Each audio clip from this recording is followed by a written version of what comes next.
বাংলাদেশে খেলতে আসছে না ভারত, এ নিয়ে বিস্তারিত থাকছে পুরো ভিডিওতে।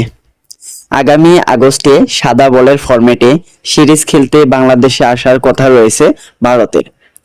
3 ওয়ানডে এবং 3 ম্যাচ টি-20 সিরিজটির সময়সূচি ইতিমধ্যে ঘোষণা করেছে বিসিবি। তবে সাম্প্রতিক উত্তেজনায় আসন্ন সিরিজটির ভবিষ্যৎ নিয়ে অনিশ্চয়তা দেখা দিয়েছে। এক প্রতিবেদনে এমনটাই জানিয়েছেন ভারতীয় গণমাধ্যম টাইমস অফ ইন্ডিয়ান।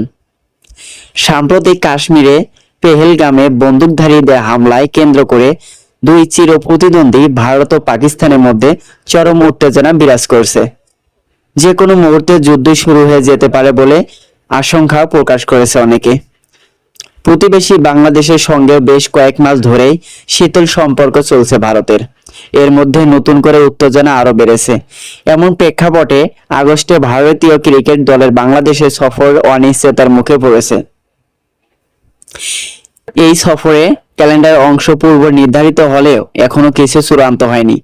বর্তমান পরিস্থিতির কারণে ভারতীয় দল যে বাংলাদেশ ওয়ানডে ও টি-20 সিরিজ খেলতে যাচ্ছে না সেই সম্ভাবনাই বেশি। এ বিষয়ে জানতে চাইলে ঢাকা পোস্টকে BCB cricket operation chairman Nazmul Abedin Fahim বলেন, অফিসিয়ালি আমরা এখন কিছুই জানি না। আমাদের প্ল্যান যেভাবে ছিল সেভাবেই আছে। আমরা আশা করছি ঠিক সময় সিরিজটি হবে। সিরিজটি খেলতে আগামী 13 আগস্ট ঢাকায় আসার কথা ছিল ভারত দলের। এছাড়া 17 আগস্ট মিরপুরের শেরে বাংলার মাঠে প্রথম ওয়ানডে অনুষ্ঠিত হওয়ার কথা ছিল। ঢাকা ছাড়াও চট্টগ্রামে হওয়ার কথা ছিল ম্যাচটি। শুধু আসন্ন বাংলাদেশ সিরিজে নয়, চলতি বছরে অনুষ্ঠিত এশিয়া কাপের ভবিষ্যৎ নিয়েও অনিশ্চয়তা তৈরি হয়েছে। যদি এখনো ভারতীয় বোর্ডের আনুষ্ঠানিক কোনো বক্তব্য পাওয়া যায়নি। ভারত বাংলাদেশ সিরিজের পরেই মাঠে গড়ার কথা ছিল এশিয়া কাপ।